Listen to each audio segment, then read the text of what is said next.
Hello everyone and welcome to the 1991 Monaco Grand Prix, and I apologise, there has been a massive gap since the previous Grand Prix. I've got a bit more free time now, so these should be rolling out like hotcakes, they say.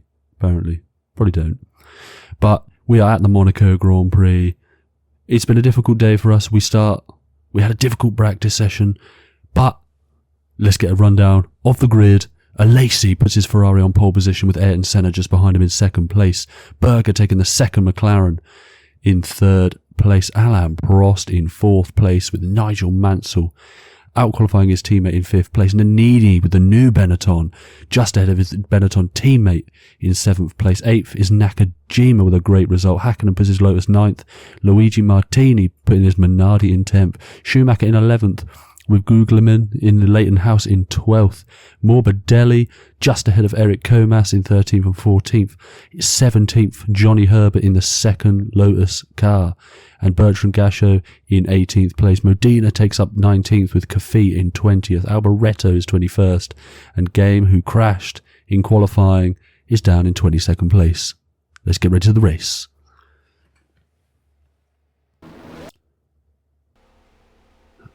Right, we are looking for a positive start, but we do need to be careful off the line. But everyone's away, but that looks like Alain Prost, who hasn't managed to get away at all. And everyone is having to dart round the French world champion. But it looks like a car park into turn one. And there's a little bit of contact there, but we don't think there's any damage. It doesn't look to be any damage. Someone has lost a front wing as they head up the hill. Single file, because that's all you can do. But there's still... doesn't seem to be any of a retirement, but there was a front wing loose in turn one. But it's been a positive start from the Williams driver, who still doesn't have a race seat for next year as he dives up the inside and makes another move. And again, but here's the race replay of the start, and Alesi gets away with a thunderous start, and Berger and Senna are just behind. But I believe, is that Berger who gets a better start than Senna into turn one? I think the McLarens have switched round, but that's a McLaren in the background with no front wing. Is that Senna or is that Berger? We will try and find that out pronto. But Alesi's had a fantastic start, absolutely what he needed to do. But this is a replay, and it was Berger who had a fantastic start, but he's clipped the wall. Didn't really brake at all for turn one, but he climbs the hill. He's got Nigel Mansell and a fast starting Benetton just behind him, but he's probably going to do his best to hold this group up. That will definitely benefit his teammate, who's now in second place.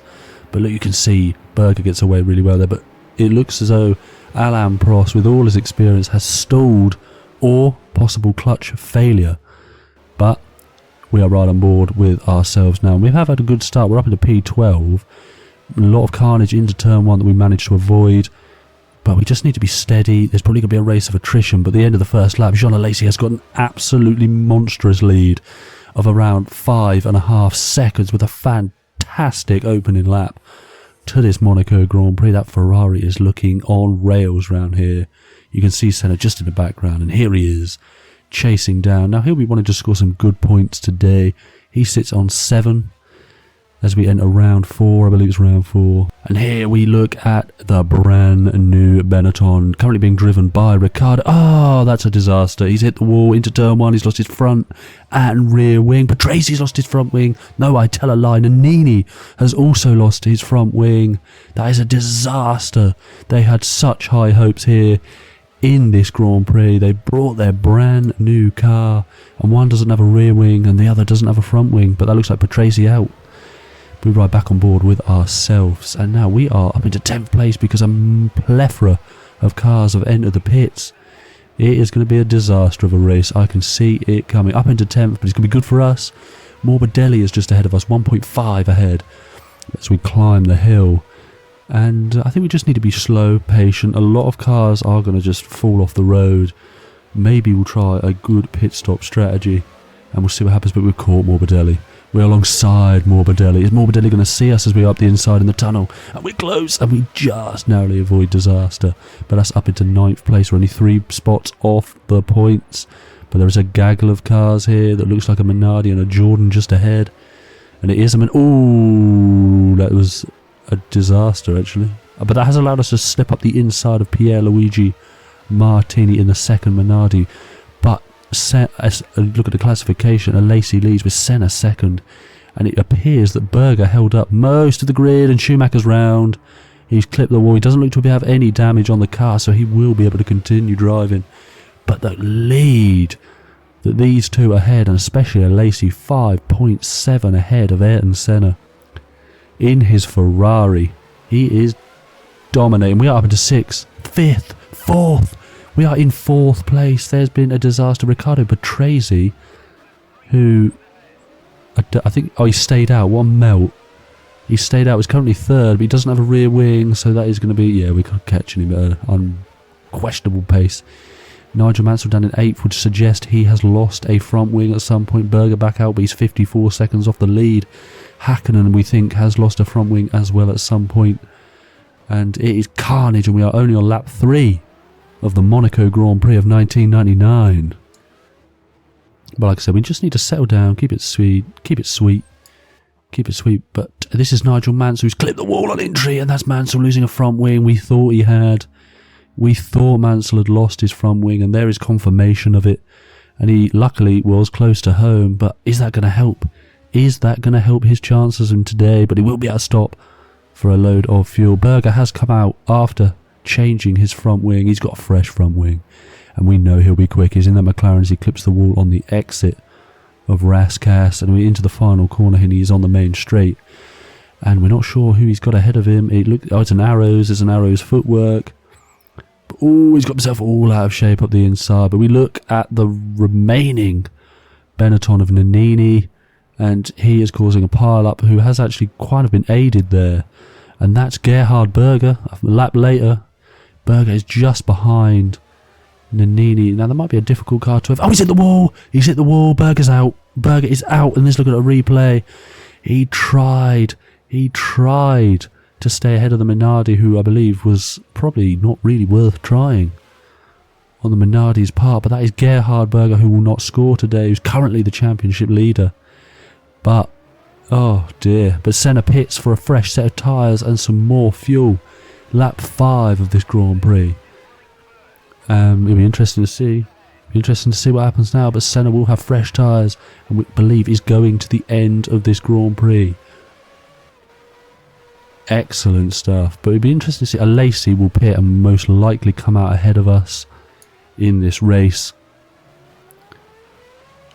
But I mean, it's probably Alesi's to lose, because we will, because we have to still pit. So we'll probably relinquish P2 to Senna. But we're riding on board with Alesi, and he's clipped the wall. Alesi's out from the lead. From the lead of this Grand Prix, Jean Alesi has thrown it away. And this man cannot catch a break.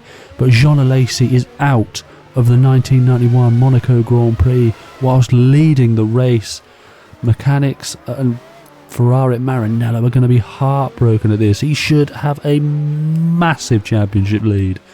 But it's just all going wrong for the Frenchman in his debut season. But we're right on board now. Mansell is flying, fastest man on the track. And he is looking to score. Well, with a lot of cars retiring, if he can stick it onto the road, keep it on the road, I should say. We're all over the gaff in today's commentary. But if Nigel Mansell, he is flying today. But we now inherit the lead of Jean Alesi, who has officially retired from the Grand Prix. We lead the Grand Prix. Senna is behind us. We do still have to make our one pit stop of the race, so that will relinquish the lead. But I take a P2 from 22nd. Basically, all you have to do at Monaco is stay on the track. Absolutely fantastic. This should help. This actually could propel us to the championship lead, but we have extended to a 19.9 second lead. But that could be while Senna was bringing his tyres up to temperature and just settling them in nicely. And here we're back on board with Nigel Mansell. What's happened? He's clipped the wall out. Oh, Mansell. And that's the driver that Williams have chose to keep for 1992 to partner Senna, whilst their teammate, who has no drive, leads the Grand Prix and potentially leads the World Championship coming out of this race. Williams, what have you done? But we ride on board. Well, we don't ride on board. We check the sole remaining Williams now, and he is flying. He is having a fantastic fantastic Grand Prix. He's kept it on the road. He's kept it pointing in the correct direction. We believe he's coming into the pits on this lap, possibly the next. But he leads the Grand Prix. Senna is behind him and actually catching a rapid rate of knots. But we might get a showdown. We may get a Senna and Game showdown. He doesn't pit this lap. Maybe it's the next time out. Or maybe it's at some point in the not so distant future. But we are back on board with ourselves, and Senna has been eating into our lead, which has brought us into the pit a lap earlier than we would have wanted to. But that's for the fresh tyres. But this is more to counteract, because we think we could have pace to catch Senna. But Senna exits the final corner down the main straight, and he takes the lead of the Monaco Grand Prix. And all he has to do is hold on to it. And oh, that's a disaster. That is a disaster. What is the point in even taking part in this Grand Prix? It's a farce. It's a farcical Grand Prix today. And Ayrton Senna, who looked shoo-in to win the Grand Prix, is now out of the Monaco Grand Prix. Oh, that's a double McLaren retirement. A Williams is out. Both Ferraris are out. It's games for the taking as long as you can keep it on the road. And we come down, the yellow flags are out, but that's for Senna's stricken car in the distance. And we cannot believe our luck. We cannot believe our luck today. It has been very fortuitous. And that puts us in the lead. But that will put Modena in second place once it all sorts itself out. We've got 8 laps to go, and we just need to be steady. We just need to be steady. And we should take our third victory, our second victory in Monaco. But we're right on board with Schumacher. He had that spin earlier. He had that spin earlier on in the Grand Prix. Now he's currently avoiding a footwork. And but he's kept on steady, still in the Grand Prix. And what is the point? What is the actual point? What's the point in commentary? Every time we cut to a car, they're clipping the wall and they're out. And that's held up the current race leader. But there's just 3 to go, and he has been absolutely fantastic today. Kept it pointing in the right direction. Thierry Boutsen is a lap behind him in second place, but I don't think Boutsen will care with 6 points if he can keep that place. I'm not entirely sure how many cars are even left in this Grand Prix. It's 5 or 6, but there could be everyone be scoring points today. But it's the final lap of the Grand Prix. It did die down, which was to be expected when 95% of the cars, and we dived straight across the chicane as we sensed an issue coming, but I can't imagine we'll be penalised for that. But just a final sector to go, and we, for the first time in our career, are going to take the championship lead. And it's absolutely fantastic to think that this man does not have a drive next season. We don't have a drive next season. But he rounds Raskas, he rounds the final corner, he sees the checkered flag, and he takes his third victory in Formula 1 and his second in Monaco, wins the Monaco Grand Prix.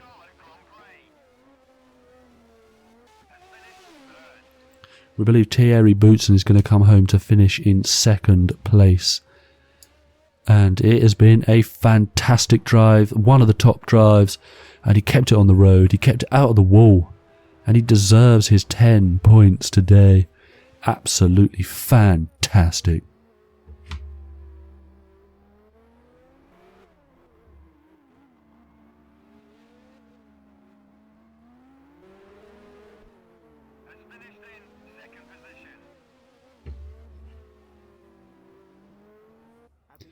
That is the end of the Monaco Grand Prix in the classification. Just 4 cars classified in this Grand Prix. We, Game, have won with Boutsen, Cafe and Nannini taking up the other spots. But this is the championship standings. Game in the lead of the championship standings with Gerhard Berger taking up second place. And Prost in third with 16 points. Alesi down in fourth. Could have been 20 today. Should have been 20 today. Senna should have been 17. And he stays on 7. But Boutsen has put himself in a fantastic position in 6th place. Nannini there getting another set of points. But it has turned out to be a fantastic Monaco Grand Prix. Let me know what you think in the comments below. Like, subscribe, and I shall see you in the next video. Bye-bye.